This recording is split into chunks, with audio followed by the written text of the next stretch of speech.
Once upon a time in the heart of West Africa, there existed a great kingdom called Olorun, meaning the kingdom of the gods. This land was known for its vast wealth, its bountiful harvest, and its people who were renowned for their hospitality and warmth. King Adwale was the ruler of this glorious kingdom. He was a just and wise monarch who cared deeply for his people and their welfare. His reign was marked by peace, prosperity, and a deep sense of community. However, the tranquility of the kingdom was about to be shattered with the arrival of strange men from across the vast ocean. They came in ships that were like floating palaces, and they brought with them gifts that glittered like the stars. These were European traders seeking access to the riches of the Olorun kingdom. Among their shiny gifts were mirrors that showed their wearers like gods, colorful beads, and fine shoes that made walking feel like dancing. At first, the people of Olorun were delighted. They adorned themselves with the new trinkets, their laughter echoing through the marketplaces as they admired their own reflections in the new mirrors. Even King Adwale was impressed by the quality of the goods and the sophistication of the traders. Yet, beneath this initial enchantment, a shadow of suspicion loomed. You see, while the traders were indeed skilled merchants, they were also shrewd negotiators, adept at exploiting any advantage to their benefit. As weeks turned into months, King Adwale noticed that the trade was becoming increasingly unbalanced. The traders were taking far more than they were giving, and their prices for the coveted items from Olorun, such as gold and ivory, were exorbitant. Moreover, he observed that these European men, despite their supposed sophistication, were driven by greed and a desire for domination. The king, ever vigilant, decided to take action to protect the interests of his kingdom. He began to limit the activities of the traders, restricting the areas they could visit and the goods they could acquire. The traders, enraged by these restrictions that curtailed their profits, felt their influence waning in the kingdom. They plotted in secret, devising ways to regain their lost power and wealth. Then came the incident that tipped the balance of power decisively in their favor. It happened during one of the bustling trading days in the marketplace. An argument broke out between a trader and one of the king's subjects over the price of a handcrafted Olorun stool. The man demanded an unreasonable price, claiming that the stool was priceless because it was crafted by the finest artisans in the kingdom. The beer, a local woodworker, refused to pay such a high price, leading to a heated argument. In a moment of intense anger, the man struck the trader, intending only to scare him. But the trader fell, hitting his head hard on the ground. When news of the incident reached the ears of the European traders, they were filled with rage and a thirst for revenge. Gathering their forces, they approached the king with a list of demands, threatening dire consequences if these demands were not met.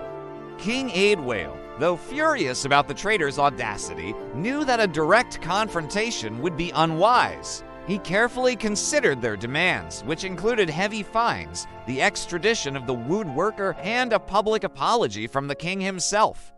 However, he was unwilling to submit to their threats. Instead, he chose to stall, hoping to buy time and find a way to counter their growing influence. But the traders, impatient and fueled by vengeance, did not wait for the king's response. That night, as a full moon cast its eerie glow over the kingdom, a fleet of strange vessels, each carrying an army of armed men, descended upon the unsuspecting kingdom. They were European soldiers come to enforce the demands of their countrymen. Caught off guard, the Olorun army, though valiant, was no match for the superior weapons and numbers of the European forces. They fought bravely but were eventually overwhelmed. In the ensuing chaos, King Adwale was captured and the Europeans invaded the kingdom. With the king captured, the European soldiers divided the spoils of their victory, looting the kingdom's treasury and seizing control of its infrastructure. They left a small garrison to maintain order and to watch over the captive king, while the rest returned to their ships, laden with gold and other treasures from Olorun. Meanwhile, King Adwale, stripped of his royal garments, was thrown into a dungeon. The once proud monarch was now nothing more than a prisoner, his fate uncertain, and the kingdom he loved plunged into darkness under the rule of their captors. However, the spirit of resistance was far from extinguished. Secretly, the people of Olorun gathered in hushed tones, sharing stories of their king's bravery and wisdom. They spoke of his fairness, his courage, and his unwavering commitment to the welfare of his people. And as these tales circulated, a flame of rebellion began to stir in the hearts of the people. They yearned for the return of their beloved king and the restoration of their stolen freedom. Years passed, and the people of Olorun endured the hardships of living under colonial rule. They missed their king, wondering if they would ever see him again, or if they were destined to live under the oppressive rule of their captors forever. Yet hope kept flickering, fueled by the memory of King Aidwale and the promise of a better future. Then, one day, a messenger arrived from the neighboring kingdoms bearing good news. Apparently, several African kingdoms, inspired by tales of olorun's plight, had united to form an alliance against the European colonizers. Together, they planned to drive out the colonizers and restore the stolen lands. Upon hearing this, the people of Olorun were filled with renewed hope. They realized that they were not alone in their struggle. With the support of their allies, they knew that the time for rebellion was near. And so the people of Olorun prepared for their fight, training in secret, forming alliances, and gathering supplies. They devised strategies, studying the movements of the European soldiers and identifying their weaknesses. All the while, they waited for the signal that would mark the beginning of their uprising. Finally, the day arrived. Under the cover of darkness, messengers arrived from the allied kingdoms, confirming that the time for action was now. As the people of Olorun rose, so did the other oppressed kingdoms, their combined strength forming a powerful force against the colonizers. Battles were fought and many lives were lost on both sides.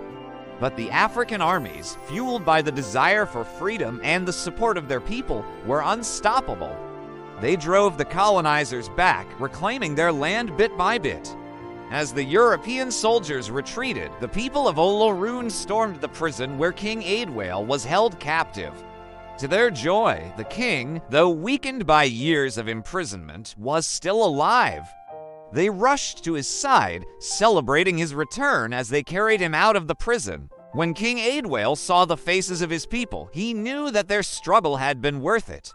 With their king back on the throne, the people of Olorun rebuilt their kingdom. They re-established their trade routes, re-established their economy, and reasserted their cultural traditions. Once again, Olorun was a beacon of prosperity and cultural richness in West Africa. King Aidwale, revered as a symbol of resilience and liberation, continued to rule with wisdom and compassion until his death. When he passed away, he left behind a legacy of courage and resistance that continued to inspire generations. And so the tale of King Aidwale and the European colonizers serves as a reminder of the unyielding spirit of those who fight for their freedom, their culture, and their very survival. It is a testament to the indomitable spirit of the human soul and the unwavering pursuit of liberty in the face of oppression.